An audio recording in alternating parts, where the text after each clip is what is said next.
Right as LSU heads into halftime, leading the Oklahoma Sooners. If you are joining us live, you're not going back and rewatching the show. If you're with us here live, LSU women's basketball just went into the halftime with Oklahoma. They are up against the number 13 Oklahoma Sooners. Very chippy ball game. I mean, the first half. Whew.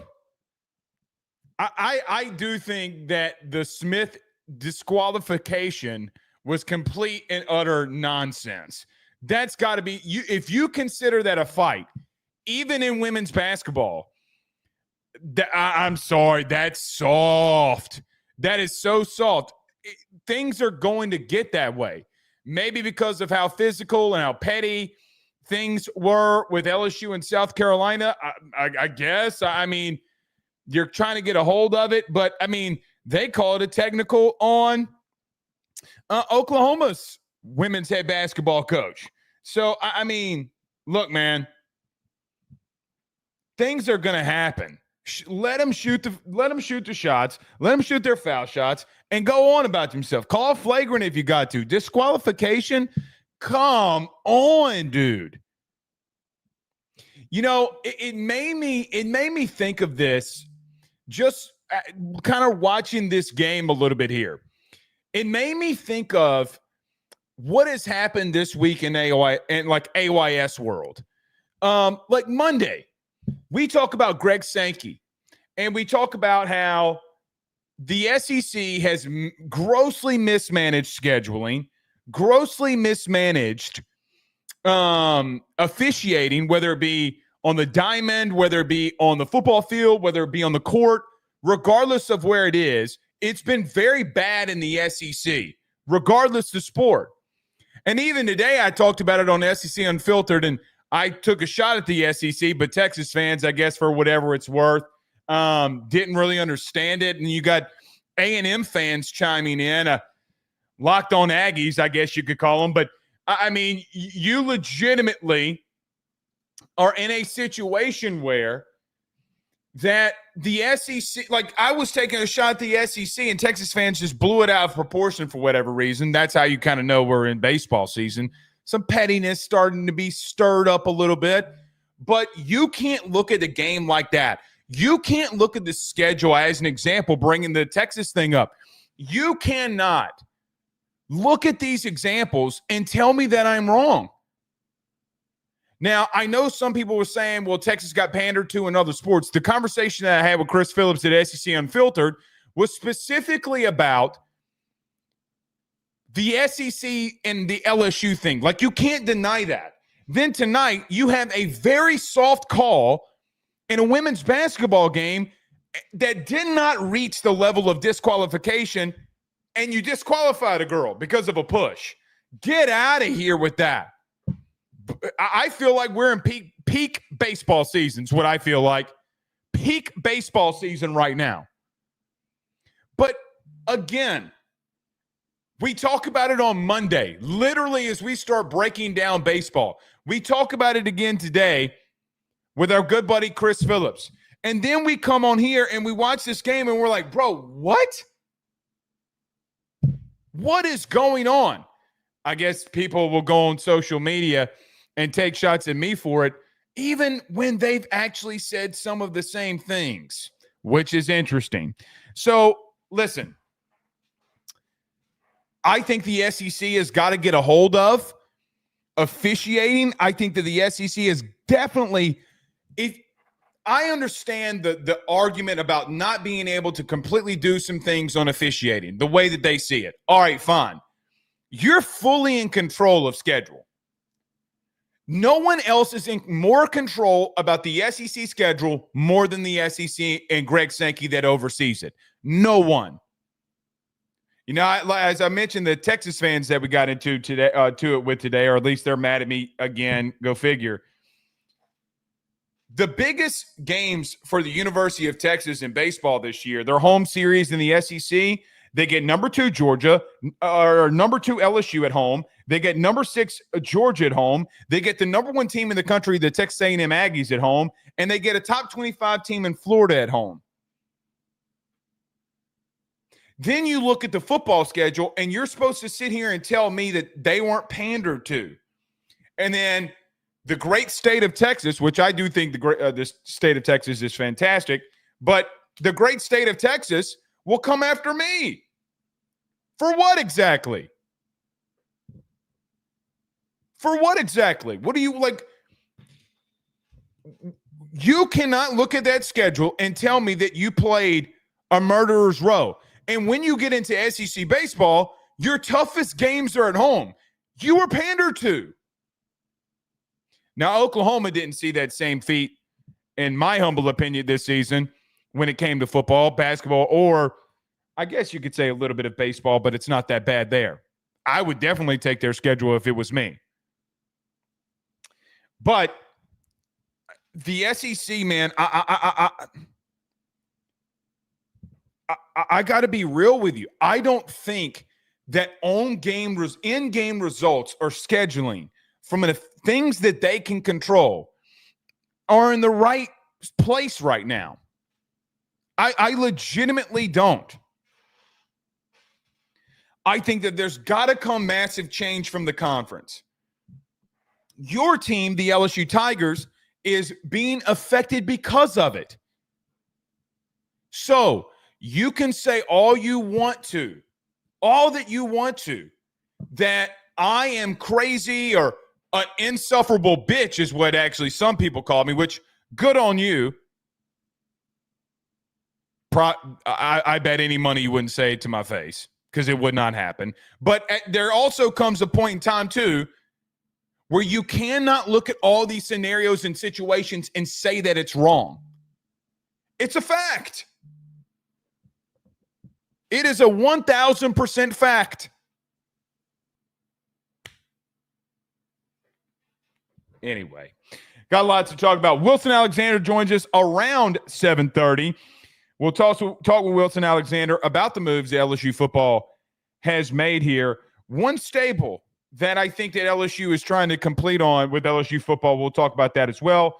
When we come out of the break, we'll talk a little bit of recruiting, as On3 did make their final rankings for players in the 2025 class. So we'll touch on that. We'll talk on that coming out of the break. Does LSU now, with the new re-ranking system, however they do it, I'm not going to argue with you about if they do it, why they do it, when they do it. I'm not making that argument.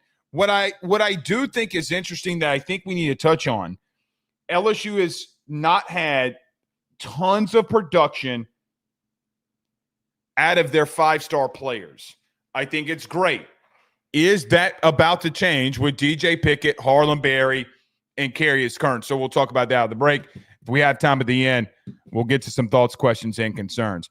Todd Davis says Greg Sankey about as useful as Mickey Loomis. I think Greg Sankey has been very good in one area. Number one, expansion. I mean, look, I can criticize him about pandering to Texas and Oklahoma, but I also can understand and notice that two things can be true at once. I can notice and say to myself that he has done a lot of things for the conference, probably the best commissioner in all of college athletics, but there is something that is damning here. You're not the best overall. You are the best overall conference from a historic last 20 years, last 30 years, if we're just being honest. You have been the pinnacle for other conferences to look at. Your leadership is what most have done. They followed you from a championship game perspective. College baseball is following. You have been there. So I don't think that Greg Sankey is a horrible commissioner. Actually, of all of them, I think he's the best. But I look at this big issue that has not been talked about and touched on, that LSU is, or that the SEC has just definitely got to take hold of, and take hold of it quickly. Blake says, what happened? I didn't see the Smith altercation. They got in a little pushing match. I mean, that's it. Some may think it's egregious. I don't, for what it's worth, I do not think it's egregious. I really, really, really don't think it's egregious at all. Speaking of Texas, they play on artificial turf. On artificial turf, they do. They do. Insane.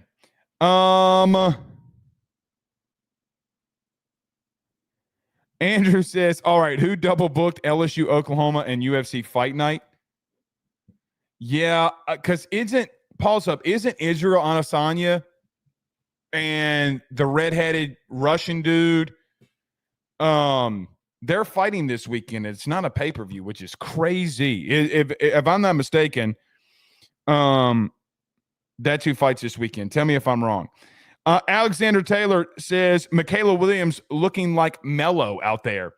Yeah, she's had a really good sophomore season. You could tell that she's put in a lot of work. A lot of work. So good for her. It's going to be a good second half, but we're going to be here. We got a lot that we got to talk about. Let me get to a quick break. When we come back, we talk recruiting, things that I think that the staff and what Brian Kelly ultimately has done here. And one big staple that they're trying to hit on by doing this, their focus in all of this hiring, it's going to be revolved around recruiting there too. And then we'll get to Wilson Alexander and then to your questions. Let me get to a quick break. When we come back, we discuss all that. Stay with us. BetOnline is the fastest and easiest way for you to wager on all of your favorite sports, contests, events, with the first-to-market odds and lines. Find reviews for all the news for each league, including Major League Baseball, NFL, NBA, NHL, combat sports, college sports, esports, and even golf. BetOnline continues to be the top online resource for all of your sports information for live in-game betting, props, and futures. Head on over to BetOnline today and use your mobile device to join and make your first sports bet. Use our promo code BELIEVE50, that's BELIEVE50, BLEAV 50, to receive your 50% off welcome bonus on your first deposit. That's betonline.ag, betonline.ag. He will sell your house and find you a new. Well, Tyler's the man, he's here for you. If you want to buy or sell, well, it's not too late. Dial 955-0008. Just call 955-0008. Y'all call Tyler, he'll shoot you straight. Louisiana is unique. The food, the festivals, even the bugs. No, not mud bugs. Unwanted bugs like these. The ones you don't want crawling in your home or business. Trust the Shield from J&J Exterminating. We've been protecting Louisiana homes for over 50 years, earning the trust of our clients because we deliver what we promise. Protect your home from pests. Get the Shield from J&J Exterminating. J&J Exterminating. Yeah. J&J has protected Louisiana homes and businesses for over 60 years. Call him today, make the pests go away. J&J Exterminating. Yeah. Okie dokie. Let's get to it here. So On3 came out with their 2025 final rankings for players in the 2025 class. Now, two of them you knew that LSU was able to get in this recruiting class, and DJ Pickett and Harlan Berry were going to be 5 stars and were 5-star recruits. Harlan Berry being the number one running back in the country. DJ Pickett, if I'm not mistaken, be the number 1 or 2, somewhere around there, corner or DB in the country. But Curious Curran, the offensive lineman out of Arkansas, also made a massive leap today, as he is their number 28th prospect in the country, and in that top 32, making him a 5-star recruit. I think Curious Curran, for what it's worth, from what I've seen on film right now, personally, I think that he has some massive upside. I think he could play guard. I think he is athletic enough to play tackle. I mean, the dude, I think today I saw a video where he's in a gym and he does a cartwheel backflip. And I'm like, dude, O-linemen don't do that kind of stuff. Even got offers as a defensive tackle early in his recruiting process before it seemed as if that he was going to be focused along the offensive line. I think that it's warranted. I can make the argument along with On 3 that when you look at Carius Kern, I see what you see. I see the physicality. I see the athleticism. I see the strength and hand speed. I see the footwork. I see the tenacity, the finished blocks. I'm with them. I am right there with them. I think they've made it spot on, a spot-on decision, moving a guy that was in the top 50 of recruits into the top 32 at 28. Interior offensive lineman, right tackle, I don't know. It's going to be interesting to watch Carius Kern this spring. It's going to be interesting to watch him this fall just to see how big he can be potentially going into the 2025 season. When you recruit a lot of these high five-star quality tackles and guards, you can't expect them to come in moments and times and play. I mean, Will Campbell and Emory Jones pretty much gave you the understanding of you doing that. Could Carius Kern be somebody like that as well? We're going to have to wait to see. But, you know, something is interesting. We've asked a lot out of our five-star recruits, and rightfully so. If you're an LSU football fan, rightfully so, you have asked. I don't know why I'm saying it like that, but you have asked a lot from them, and you should. But over the last 4 recruiting cycles, or 5 recruiting cycles for what it's worth, from 2021 class to the 2025 class, here are some of the guys that you've had that you have brought in to your recruiting class that have been 5 stars. Mason Smith, Sage Ryan, Harold Perkins, Will Campbell, Deshaun Womack, Lance Hurd, Don McKinley, Trey'Dez Green, DJ Pickett, Carius Kern, Harlan Berry. This year was actually the first year that you got more than 2. You got a third one here. But I can't really throw the 2024 class in what I'm about to say. But I look at this and say, how much real production have you been able to get from your 5-star guys? Now, you're going to see what DJ Pickett is all about very early. You're going to see a lot about what he's about in spring. So a month from now, there's a strong chance, or a little bit more than a month from now, technically, you and I, when we go out to practice, and we're both going, but when we come in this show and we talk about what spring practice looked like, we're going to have a serious conversation about a guy that's really going to have some rotational pull in that corner room with Corey Raymond. And I would highly expect for DJ Pickett to be in a situation where that he's called on very early, and you're going to get an early look at him. I look at Carius Kern. Well, you got a lot. You have 4 offensive linemen that you have to replace that were starters, and they've gone on. Now you're replacing 4 guys along your offensive line. What are you going to ask from Carius Kern? What are the reports, and what are we going to see during spring and in the fall? And then Harlan Berry, you would assume, you don't know if he's going to be your lead back, but based off of the just outright explosiveness and electricity that he causes in the backfield and when he's running routes, I don't know if he's going to be a starter, but definitely based off of what we've seen, we need to see how good this young man can be as being the number 1 overall running back in the entire country. But LSU has not got a lot of production out of 5-star talent the last 5 seasons, or last 5 recruiting classes. Mason Smith and Sage Ryan in 2021. I mean, you could say that you got a lot of stats. I don't know how much high-level 5-star production that you got. I thought that Mason Smith, for what it's worth, showed 5-star flashes and why he was a borderline a first-round pick. We all saw that. He has the injury. And his sophomore season, which that's not on him, even though he did get hurt as a freshman as well. Comes in as a junior. It's the house second season. Literally everything's falling apart. Now, Mason did some good things at the end of the season, but it really took him a while to get going. And then I look at Sage Ryan. Well, I don't think I have to spend much time on that one. I really, really, really don't. Because, look, Sage did a lot of things for you. He made some plays for you. But you and I both know that when he moved on to Ole Miss, you were not mad at that move. Now, could Sage Ryan go to Ole Miss and be really good and do something special? Then it will really be bad. But for sure, we got to look at Sage Ryan and say to ourselves, the level of five-star production just quite simply wasn't there.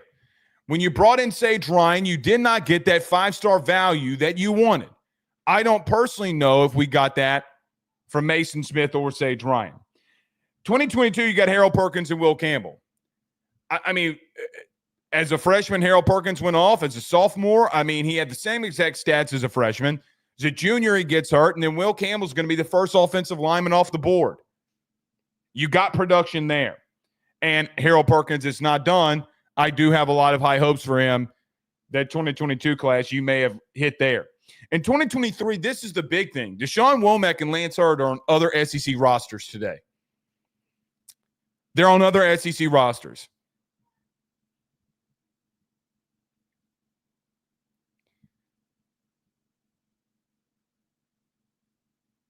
I'm not sure if this is a trend or that you have just not been able to develop good enough. Will Campbell's going to be a first-round pick, but 1, 2, 3, 4, 5, 6, 7, 8, 9, 10, 11. Of the 5 stars that you've had, as of right now, which could easily change, because I'm counting all of them, and some of them haven't even played a snap in college football. 1 out of the 11 are going into the NFL. So I do think it's something that we need to monitor and watch. For the record, and just so everybody understands and knows where I stand, I do think that Harlan Berry is going to be a little bit different. I do believe that Carius Kern may be a little bit different. And I really believe that DJ Pickett may be a lot different. So it's interesting to look at the guys that you've brought in at that position. In 2024 with Don McKinley and Trey'Dez Green, it's just too soon. And I fully think that you hit on Trey'Dez Green, clearly, as much as I've talked about him this week. You need more production from there. Without a doubt, you need more production. So I hope that Carius Kern, DJ Pickett, and Harlan Berry, I do think all 3 of them are going to be really good. It just comes down to the point where how good are they going to be in the 25 season? I don't expect much from a freshman, regardless of what their ranking is. I never will. I never have. I never will. But you're definitely going to get an eye on them and say, Which brings me to another topic. Why in the world are we in the last or 2 days away from February and you're making a final ranking? I'm asking. I'm not taking a shot. I'm asking. I'm legitimately. I think that that's a little bit crazy. But I guess LSU moved up a spot. I think I saw that they moved up a spot to 7th from being 8th. I don't know. It is what it is. Speaking of recruiting, we talked about this last night. We'll talk about it again here. With the addition of Alex Atkins and Lance Guidry, and just coming off a segment about talking about recruiting, I think it's interesting saying this. Every single one of your coaches that you're bringing in or that you have now have Louisiana ties. Alex Atkins, the assistant head coach, run game coordinator, offensive line coach at Tulane. Lance Guidry is from the state. He's been a head coach in the state. He knows the state. Those two in and of itself, you know the connections. And then you know about every other one. Even Jake Olson coming in was at Nichols, Northwestern State, etc. So you have gone in a staff where everybody's got Louisiana ties. You cannot, NIL is not an excuse. You can't keep making an excuse. Not when you're spending the money You can't make an excuse. Only extreme circumstances can do that. You got to lock the state down. And you especially have to lock the state down for positions of need. You can miss on a big time, Thanos, God bless it. Name was literally in my mind and then it slipped. But Jakeem Stewart, can be an exception to the rule. But if you are producing a DB, a safety that's a high profile dude, you got to go get him. You can't lose those battles. You win the portal to get some edge guys, and it may have paid off for you in Jack Pyburn and Patrick Payton. But what are you doing at a position from a recruiting standpoint is an ultimate question that I do sincerely have. So, Brian Kelly, Joe Sloan, Cortez Hankton, Frank Wilson, Alex Atkins, Brad Davis all have deep Louisiana ties. Blake Baker, Kevin Peoples, Bo Davis, Corey Raymond, Jake Olson, Lance Guidry, and Aman Anan, the analyst you brought in for special teams. Anan was at Grambling before coming out to LSU. I mean, this is how I perceive LSU staff at the current moment. It feels a lot like Brian Kelly is doing these interviews and saying what is best for LSU. Who can we go and get that checks all of the boxes of what makes this place great?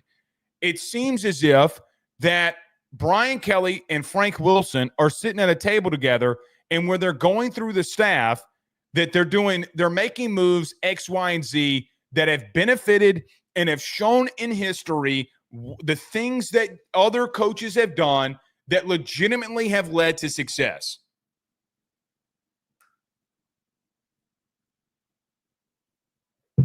Whether somebody's from here, whether someone's coached here,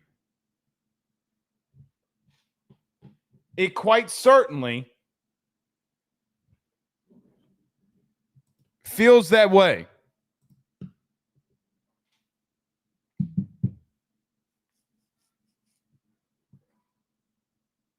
Shoot.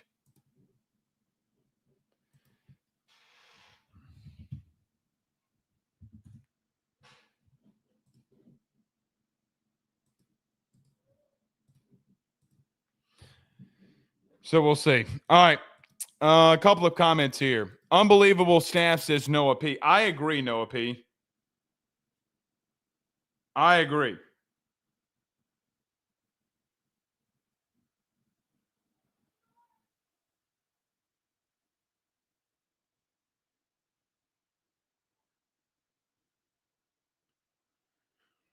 I agree. But to the point with Frank Wilson, I mean, that's what it feels like. I mean, I don't think that you could have, from analyst role positions and from things that you've needed. Tight ends coach, you needed a defensive analyst with a main one with Bob Diaco leaving. You go and get Lance Guidry. You go and get Alex Atkins. I mean, that in and of itself. So we talked about recruiting just a moment ago, as we mentioned. The guys that have been 5-stars that have not given you the production that you would probably want out of a 5-star. Then the hires that Brian Kelly makes, even with losing a guy like Jakeem Stewart, which, I mean, I get NIL and money, but there also comes a point in time, too, all of them either from here, have coached here, have deep ties here.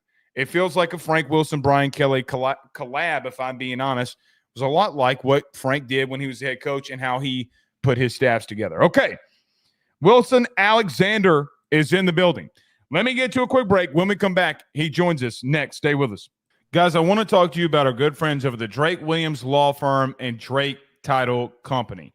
Are you facing tough times due to an injury from a car accident, navigating the complexities of divorce, or purchasing a new home? At the Drake Williams Law Firm and Drake Title Company, they understand the challenges you're going through, and they are here to help. The lawyer team of Ernie Drake III, Ryan J. Williams, and Summer Vignair, along with Morgan Daniels, have the experience and proven track record to give you that peace of mind. Give them a call today at 985-386-7600. That's 985-386-7600 to schedule a free consultation at their brand new office located in historic downtown Ponchatoula. They're also doing a special, the AYS special. If you're refinancing or closing on a home in Southeast Louisiana, request the Drake Title Company to handle your closing. If you mention Blake Ruffino and AYS, you're going to receive a $400 discount on title fees. Again, give them a call at 985-386-7600. Let them know that Blake Ruffino sent you. Louisiana is unique. The food, the festivals, even the bugs. No, not mud bugs. Unwanted bugs like these. The ones you don't want crawling in your home or business. Trust the Shield from J&J Exterminating. We've been protecting Louisiana homes for over 50 years, earning the trust of our clients because we deliver what we promise. Protect your home from pests. Get the Shield from J&J Exterminating. J&J Exterminating. Yeah.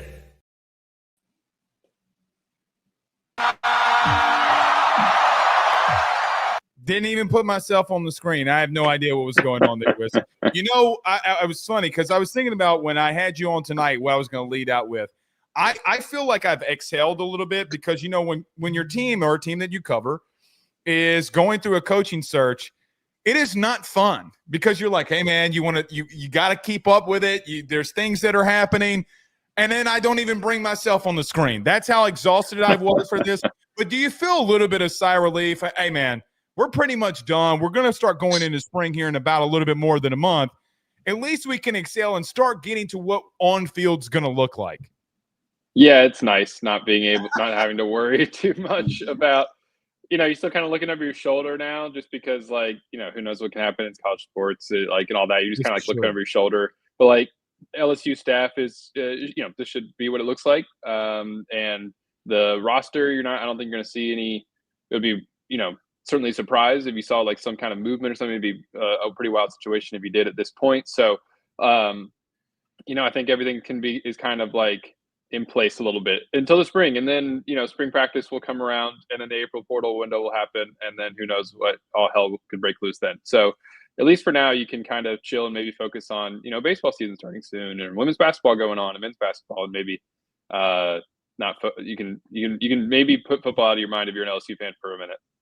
Well, you know, it's funny. I had to lead a show because I had to go at this time, and as LSU women's basketball is starting to separate a little bit here, which is great. But it's like, dude, I mean, in the time of baseball coming up, women's basketball going on, and now LSU football just making all these moves, I'm like, there's too much going on right now. I need a little bit of a break. And then we'll get into like mid-June after college baseball and Omaha's done with and be like, this is boring as hell. You know, like this has got to pick up. So we whine about it when we need to do stuff. And then, you know, when football's not here, then we don't. Wilson Alexander from The Advocate joining us. Thank you so much for being here, good sir. But as we kind of alluded to there, Alex Atkins is going to be the tight ends coach, as you had reported, and run game coordinator. Thoughts? I'm just going to leave it open-ended. Thoughts on Alex Atkins being in that role? Well, it's interesting that it feels like more of a way to get him in as the run game coordinator in some ways, like instead of like yeah, he's the tight ends coach and title, but like he's only coached that position once before back in 2008 at UT Martin. So it's not like you're going out to bring in an experienced tight ends coach. You got him because of his experience as an offensive coordinator the past few years at Florida State, and possibly what he can bring in that role as run game coordinator. At least that's my read on it. Because, you know, has some experience scheming up an offense. He wasn't the primary play caller at Florida State. That was Mike Norvell. Mike Norvell did that until he handed it over to Gus Malzahn upon hiring him, you know, going into the season. But, you know, he was still within those offensive game plan meetings and part of that brain trust the past 3 years at Florida State. So it feels like, okay, you struggled in the run game this past year. Everybody knows it. Maybe this is somebody who can bring some fresh eyes to the table and help get that going. Because as a tight ends coach, he doesn't have a lot of experience, but maybe as a run game coordinator, he can help you get better in that area. So let's talk about that. I'm with you. I think you're just filling a role in reference to tight ends coach. I mean, I'm sure he'll be in that room. I'm not saying that he won't be. I'm not alluding to any of that. But I think that you have a dual thing here. a basic co-coordinator that may be more involved than ever before, more than I would like assume or talking about with Cortez Hankton, right? Like he may be more involved there. But the interesting thing is I feel like that there's going to be a tight ends analyst that's going to be in there helping receiving, and then Atkins helping with the blocking addition or inline scrimmage stuff. I think it's a little bit different. But the real question that I have is well, not question, it's just a real thought. You can't be 104th in rushing. So I don't know if he's going to call plays or not. And I would ask you, do you think that that's going to, like, is he going to be a part of that? Or do you think that it's just going to be like, hey, this is what I would suggest. This is what I think we should do. And then go from there. Yeah. I don't know, exactly. What I could see maybe happening is like throughout the off season, he's part of the whole conversation as they kind of design the run game, and maybe they're redesigning the run game in some way, and as a group they get in there and they're drawing stuff up and they're like, okay, maybe he's able to say this is what we worked at Florida State for us, and like able to bring again like just sort of a different perspective to the table. Because I mean, remember like Joe Sloan and Brad Davis and Cortez Hankton and Brian Kelly and Frank Wilson, like they've all been here for a few years now, so now you've got together, and so I don't think it hurts to bring in just like a different set of eyes onto the Uh-oh. My headphones went out there. Sorry about that. Oh, it's okay. I think that throughout the offseason kind of helps you with that. And then once you get into game planning, helping you like, okay, see what defenses do. This is what we can do run game wise to attack these things. Is he going to call plays on game day? I mean, I would be surprised, if they went to that. And I don't think you're going to end up with something like a triple co-coordinator, situation with the three of them. But like, just another voice in the room and somebody with a little bit maybe of expertise in that area. The only reason I bring it up is because Brian Kelly had a play sheet for the last 4 weeks, right? Like, and I mean, you're not going to tell me, Wilson, you're not going to tell me that he's not involved in the running game. When he's going to every press conference talking about we got to run the ball more to help out Garrett, you get a play sheet, you go out there during Florida, your complete system changed. I mean, like you started running the football just more. I mean, I don't want to say it's a lesser opponent. They still beat you, but it definitely changed in the style and philosophy. And that's the only question that I have is like, look, I love the move. I really do love the move. It's just, I guess, not knowing the answers to the puzzle piece or the question of like, my mind goes scatterbrained. I go all over the place and I get excited. I'm like, well, shit, I thought he was going to be doing this. And now I probably should have backed off. But I do think from that perspective, you're bringing an O-line coach in for tight ends. What else are you bringing him in for, really? Like that's the thing that I'm bringing up here. And they ran pretty well against us. I mean, I'm just going to throw it out there. 2-13-22, and then obviously last year. Another addition that they brought into was Lance Guidry. I know that Miami gave up a lot of explosive plays last year. Or this past year. I don't even know how to explain it. I guess it is last year now. But Lance has been in the state of Louisiana a lot. Bob Diaco moves on. Lance Guidry in. I guess your thoughts on the Lance Guidry move. I mean, you're bringing in somebody who knows this state, through and through. High school, who's coached at the high school level, coached at the college level at multiple places. And somebody who I think Blake Baker just respects as a coach. And so it's like an experienced voice. Again, kind of the same thing with Atkins, but like another sort of experienced guy who also has a good bit of experience coaching defensive backs specifically. Right. So maybe it's somebody who can help out there with the safeties, as an analyst, and just get more coaching into that group. But also somebody who can look at things and has been a defensive coordinator at a high level. Exactly. Miami wasn't perfect, but it's not like you're bringing in Lance Guidry to be your defensive coordinator. Right. He's somebody who can maybe he sees something and can point things out and help you out in some different areas and help you with the game planning. And I mean, gosh, we're talking about two guys who both prepped for Clemson last year. So that doesn't hurt either. Alex Atkins and Lance Guidry. That's an expensive game one try to get over. You're doing everything you can to beat Clemson. You're going all in. I don't mind it. Yeah. But it's also just, somebody who he's out of a job, leaving Miami, and then you got an opportunity to bring him back to his home state. He's got an opportunity to come back here, and it just feels like a good fit. I mean, he's able to come back to his home state. You're adding a really experienced coach who knows this area really well, and knowing the area. I think translates more when you're an on-field coach. And even though that's a little bit different now because analysts can do more, like those 10 primary assistants are the ones recruiting off campus. Like you're not doing that as an analyst, but it doesn't hurt to have more of that around you, especially if any sort of rules around analysts continue to change in some way. Like he's a guy who knows this state so well that it doesn't hurt to have that connection on your staff. You know what I thought about and we talked about this over the last couple of weeks, right? When I had been starting to hear, and I know you had reported about the Alex Atkins move. Could you have imagined Nick Saban with all them assistants, and now that they can coach on field technically and they don't have to hide anything? This man would have literally had Lane Kiffin and Steve Sarkisian literally right there being able to coach on field. I mean, like, come on. He was above his time, and then he's like, hey, bro, I leave, and then you change the rule? Like, did y'all do this? Because they host Nick Saban. That's what I feel. I mean, like, how can you do that? Saban was the trendsetter taking advantage of it already anyway. So, I mean, no doubt. We've just been catching up. And let's just be honest. Nobody was allowed in those practices anyway, and they were doing it anyway. Let's not be foolish here and think everybody was doing it anyway. It just right. Made it and speaking about Lance Guidry, you talked about DB earlier, but it's been specific with safety. You know, when he was at Southeastern here in Hammond, I mean, I know he was the DC, but I mean, look, you'd go out there and he's with the safety room. Like he's always been more with the safety room when he's been given the chance. Which brings up an interesting question here about Harold Perkins. Now, I don't know what they're going to do here, but that star role is something that you can be very hands-on with if you are specifically an analyst or off-field role guy. I know Lance. I'm just going to say it like this. I would put him with Harold Perkins if you're moving him at star and get after it. Like have his own personnel coach, like own personal coach for just him. They go bowling together. They go get nachos.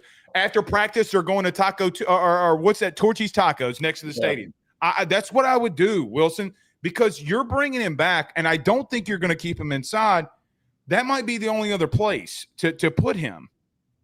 That is interesting that maybe, you know, that thought. I hadn't given that much thought that maybe you're basically just hiring him to coach up Harold in that star position, because the star position can be so many different things. Yes. Like, it's not like what we saw it do last year, I think is a good blueprint for if they want to use Harold in that spot, like blitzing 50% of the time and playing him around the line of scrimmage, but more out in space like they did with Major. Like you can do that. But like if they didn't want to do that with Harold, like we've seen other teams use very different skill set types and body types at the star position. Georgia and Alabama, to name a few, they really popularized it in the first place, especially since Saban did. So it's like, but yeah, if you want to move Harold to that spot, and again, for the third year in a row, we're all like, what are you going to do with Harold Perkins? And you're wanting to get him ready for a position that he has some experience in, because as Brian Kelly anyway explained it to me last spring, was that the star position was very similar to what Harold did as a sophomore in 2022 as that strong side outside linebacker. So like it wouldn't be completely new for him, but you need to get him coached up, especially coming off the ACL. It's like, how much can you really do with him on the field right the season anyway? And so, yeah, it's an interesting thought. I hadn't really considered that fully. Like if Lance would be able to just give him specific instruction all off season. I don't know. It is also contingent on when is Harold getting back on the field, right? Very true. Be able to do until, you know, you wouldn't expect him to be doing anything in the spring. So it's like, okay, that's probably something that's really more of a consideration come preseason camp when you're able to kind of figure out his status. I think that role, take Harold Perkins, take my conspiracy theory out of it for just a moment. I have no idea who's going to be there. Like, I mean, I really don't, because the truth is you're not going to be able to go the 4-3 like you win that bowl game. Teams are going to bust you up. So I am interested to see. But then, I mean, look, Bob Diaco leaves, and then you bring in Lance Guidry, and you're going to shade it as the Louisiana connection. You could have found another big analyst defensively that did not coach safeties. Like, let's not be naive here. So I'm just so intrigued about that entire DB room as a whole. You know, we were talking about DJ Pickett tonight. I mean, On3 came out with their last recruiting rankings, and I'm like, look, man, I mean, Wilson, if we go out there day one at practice and my man's at the boundary, okay, I'm just sitting here saying to myself, like, We about to have a fun spring because you and I both know that that's going to be a massive talking piece. Like, what does he look like? Then what happens with like Ashton Stamps? Because I would assume that Mansour Delane is going to be at the other boundary. I mean, you went and got him. You're basically telling me that you needed an entire new defense. So that whole room, I just feel like I'm going to be on the other field where everybody's watching, offense, where everybody goes first. I'm just going to be at the DBs. What are we doing over here? Well, I'll be right next to you then, because that's what I'm most interested in. It's funny you mentioned we're on the same page, I guess, because it was I did a depth chart break sort of reset, just kind of trying to okay. I mean, I talk to fans who closely follow the team and they're like, wait, who's on the team? So I just figured all right, let's do a reset. Right. Who is still here? And when I sort of put in Pickett and Delaney as well as and it's so funny you mentioned that because the same thought came to my head. Ashton Stamps played more snaps than anybody on LSU's defense last season. He was number one, Weeks was number 2. This is according to Pro Football Focus. And this is a guy who started every single game for you. And he wasn't a top tier elite corner, but played a ton. And he's gonna have to fight for a spot. This isn't usually coming off of a season in which you played more snaps than everybody else in the defense. You feel pretty secure in where you're at on the defense. And Ashton, he's got to fight for playing time. And that's, I think, a good thing for LSU's cornerback room. No you got doubt. a guy like that coming back, and he's not even guaranteed playing time because it breeds competition, and you let the cream rise to the top. And you've got a guy now like Pickett, a 5-star. You've got Delaney, who was really productive. And that's the other thing with him is LSU can spend really the whole offseason figuring out okay, where does he go best? You could move him to safety, but he's more of a nickel or a corner.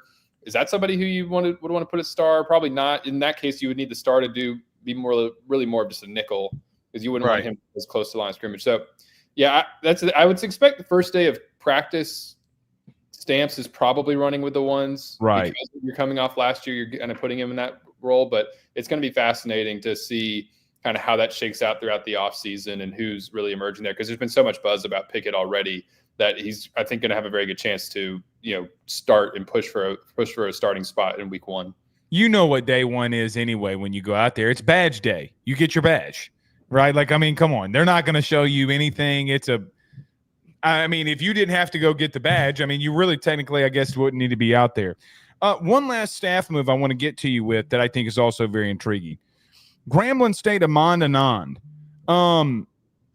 Penn State, a couple years ago when he was the analyst for special teams, they led the country in block kicks.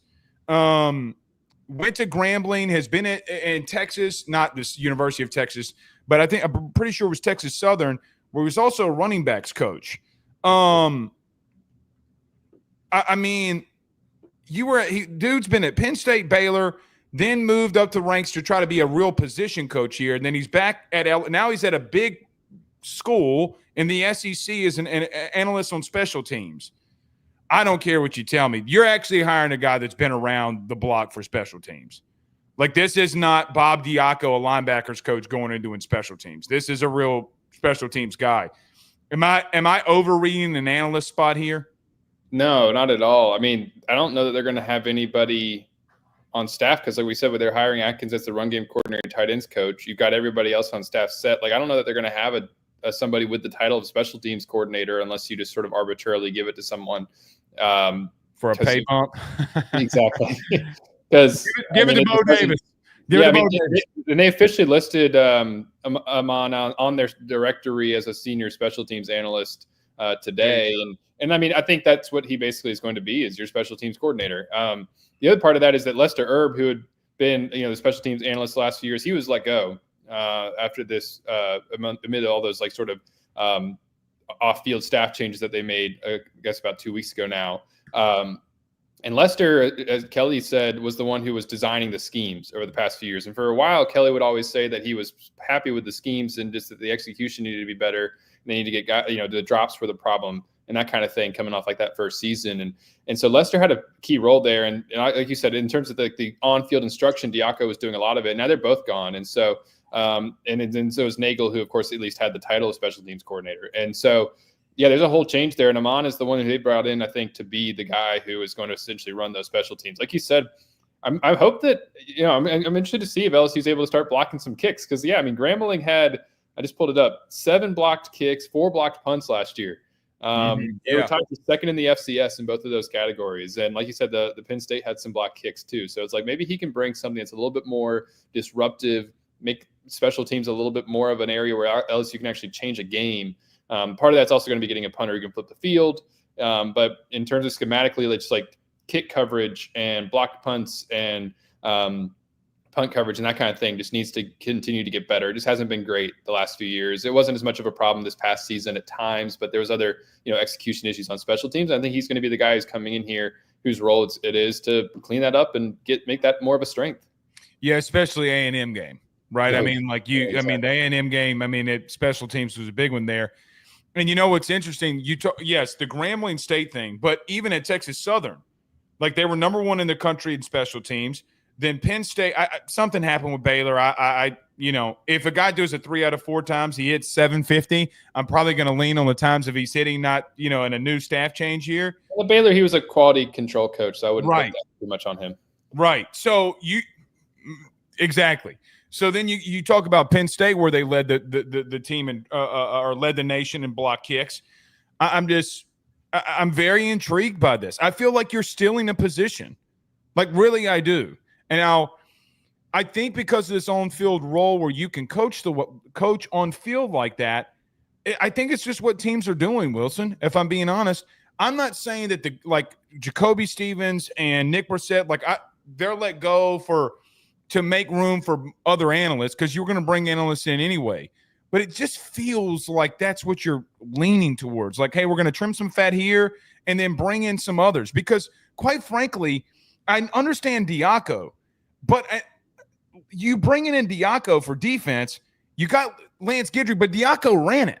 So I still have 2 guys that are coming in, okay, that are doing different things. So I don't know. Maybe that is the part of the conspiracy theorist that I'm bringing, that maybe they're trying to steal one here, but I guess what do I know? Well, I was going to add to that real quick. Just remember that, all those staff changes in terms of, Brissett and Jacoby and all that, all field.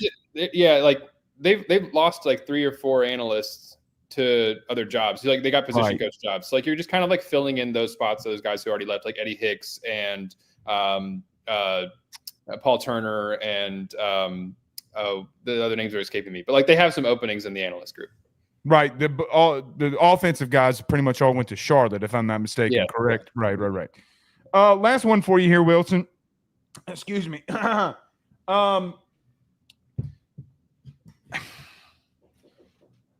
I had a question posed to me this week that I'm going to throw on to you and see if you think that I'm crazy too. Or just the question's crazy. I've been asked a lot, is LSU getting in a place right now with the portal moves, money spent, coaching staff brought in, you're getting to a place where if you miss the playoffs now, you're in trouble, right? Basically it's playoff or bust now. Last year kind of was what it was. You're replacing a Heisman Trophy winning quarterback. Okay, I could see it. Your first time starting quarterback. But, man, you've made a lot of moves. You spent a lot of money. Wilson, I feel like the fan base wants you to be in that 12-team playoff.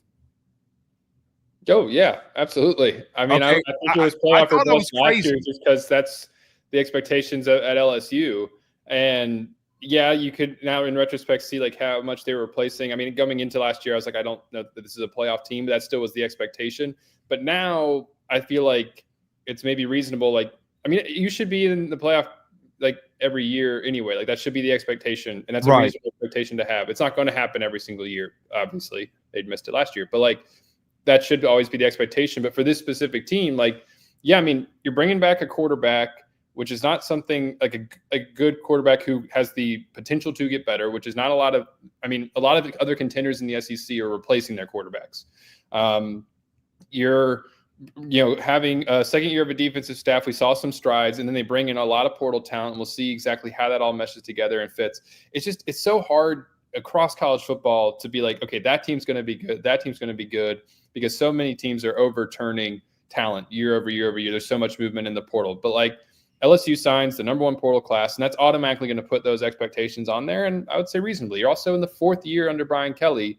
If you don't make the playoff this year, the heat, the temperature on his seat is going to get pretty darn warm if they miss it this season.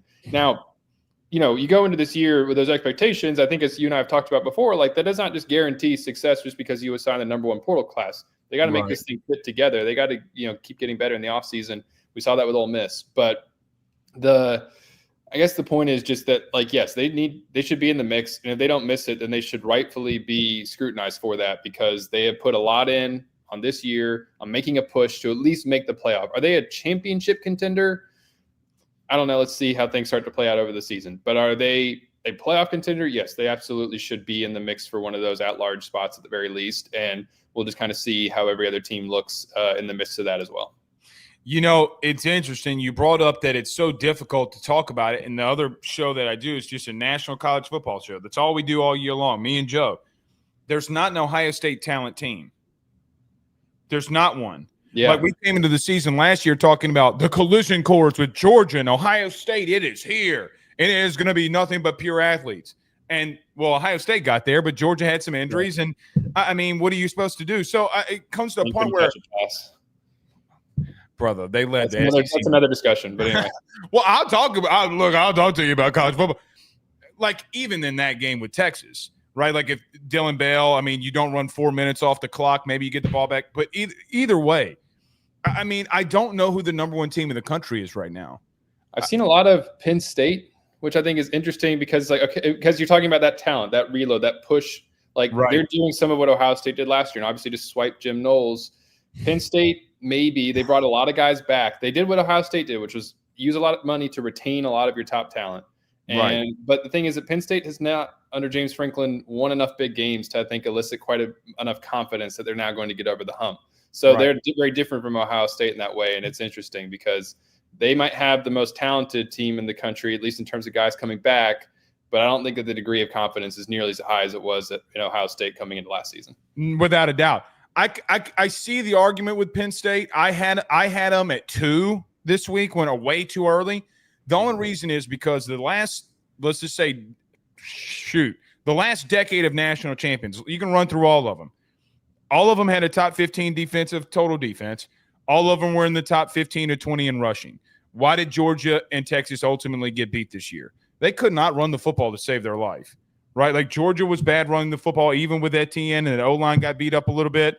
And then Texas, I mean, man, outside that Clemson game, which gives you a little hope, I guess, because you faced Clemson, there were multiple games that they lost. All the games they lost, they didn't crack over 100. They barely cracked 100 over Michigan. Well, maybe Alabama's asking now how they did that. I don't know, but that's neither here nor there. All right, Wilson Alexander from The Advocate. Tell everybody, I know they know. I've said it a couple times. It's right there, but tell everybody where they can catch all your stuff, bud. Yeah, theadvocate.com, NOLA.com, best place to find everything. We cover every sport on campus, and that's the best place to go. Find we do a twice weekly podcast. You can find that on LSU Tigers on NOLA, over on YouTube. And then also, I would just say to encourage everyone to sign up for our newsletter. Easy to do. You get all the headlines in your inbox every morning, and then breaking news alerts are there too. So I would say that those would be the best places. You can find me on X or Blue Sky or all that stuff as well. So I did Blue Sky the other day or whenever it was, okay? And then when I first got on there, there's already a Blake J. Ruffino. And I'm like, what? I logged into the wrong account and made a new one or something. And I'm like, okay, I don't know what to do. So here we go. I probably should have waited on somebody anyway. All right, Wilson, thank you so much, man. This was fantastic. I love having these conversations with you, man. Y'all have a good night. Always enjoy it, Blake. You have a good one too. All right, that's Wilson Alexander from The Advocate. Always fantastic. Quick commercial break. Come right back. Field some questions. Stay with us. BetOnline is the fastest and easiest way for you to wager on all of your favorite sports, contests, events, with the first-to-market odds and lines. Find reviews for all the news for each league, including Major League Baseball, NFL, NBA, NHL, combat sports, college sports, esports, and even golf.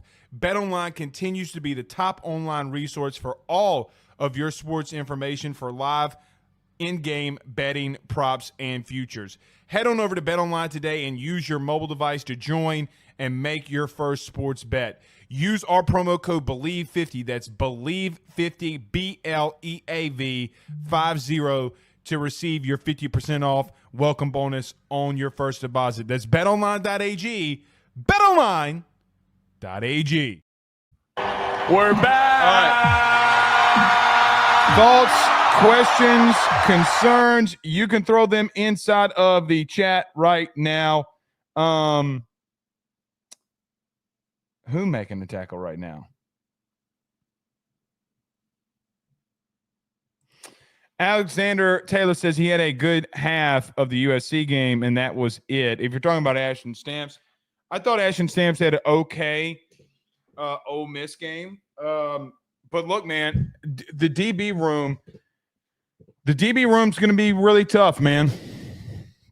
Really, really, really tough. I think it's very intriguing. This entire team's intriguing. You feel like you have the talent, but I guess we'll see. All right. We'll see y'all soon, man. Don't see any questions, thoughts, concerns. Y'all have a good one. Peace.